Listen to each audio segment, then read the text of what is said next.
Welcome back, everybody. My name is Sucker, and in today's video, we're going to be talking about some NBA rumors that you just simply shouldn't believe. These are trade rumors that specific to certain players and certain teams. If you hear about them, if you read them, you should just ignore them. I know that I did a video the other week on players that absolutely are not going to be traded off this offseason, but this is different because these are A, different players, and B, specific to certain teams. Like this player and this team, if you see them connected in a rumor, you can just keep reading, keep scrolling, because there's just not a lot of truth to it, in my opinion. But really quickly before we get started, if you enjoy content like this, then consider subscribing. I upload twice a day, every day, all the way up until the start of next season. So if you're looking for a place for consistent NBA offseason content, then this is a great place to be. And I'm pushing towards 100,000 subscribers very, very soon. You can also leave a like rating on the video as well. Helps me out a ton. Helps the video get out to more people on YouTube and lets me know that you're enjoying this particular piece of content. You can also check out the various socials at the bottom of the screen, whether that be Discord, Twitter, or Twitch, to hang out with me outside of these videos. With all that said, let's go ahead and get started. Okay, so the first one is really the inspiration for this video. And there's been a lot of Chris Paul trade rumors, and I'm not saying that Chris Paul isn't going to be moved this offseason. I think it's pretty likely that he is. But specifically, Chris Paul to the LA Lakers, you can go ahead and put that one away. It's not an asset issue. It's not anything other than just outside of some salary cap gymnastics here.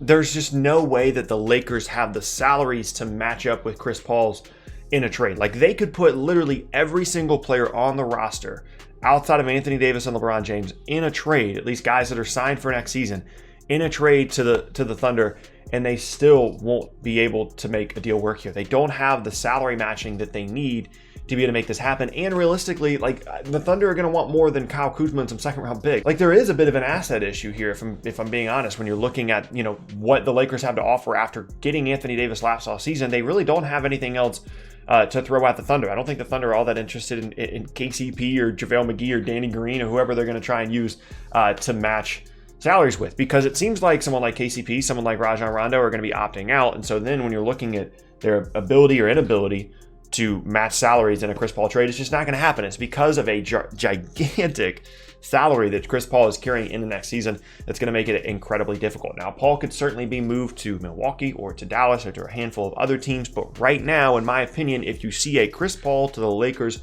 trade rumor, you can pretty much ignore it unless they're going to get a third team involved, unless there's going to be something crazy going on.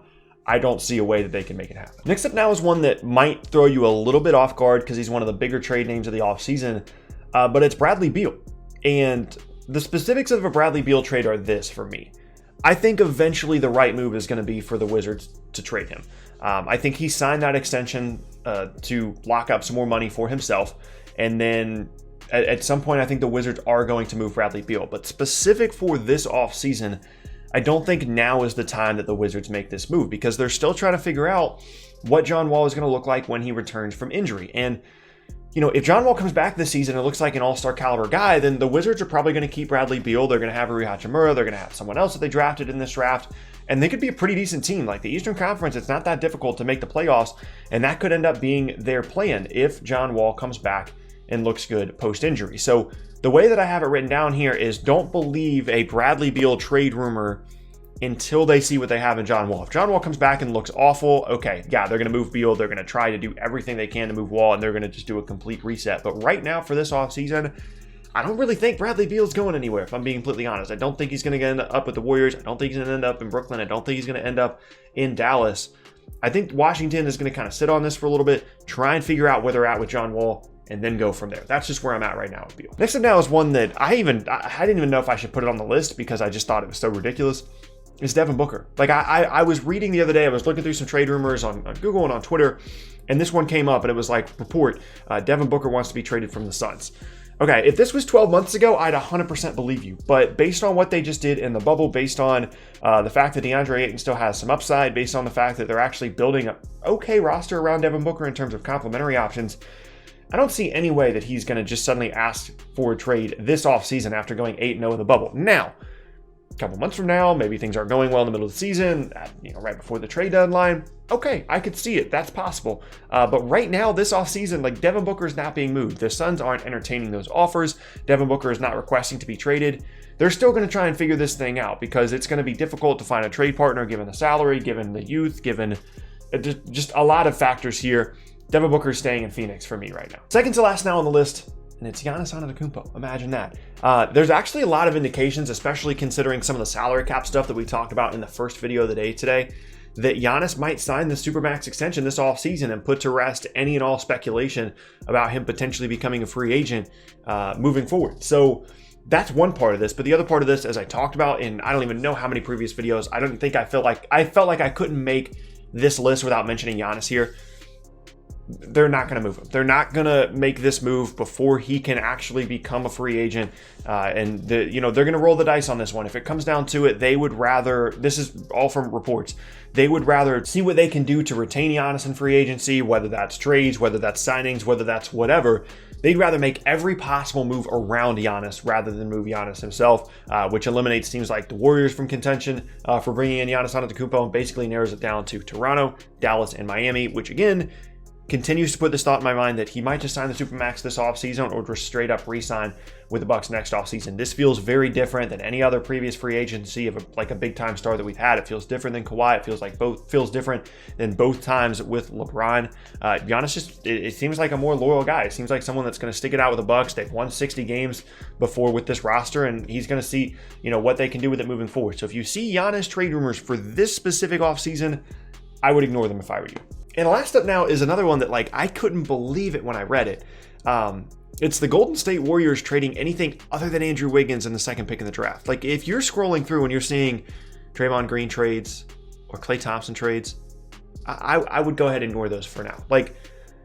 Even if you're someone that thinks that it would make sense for them to move Klay or Draymond, given injuries, given their value, whatever, it's not going to happen this offseason. This is a team that just went through a 15-game win season, right? They only won 15 games last season after being on a borderline dynastic run in the previous 5 or 6 years.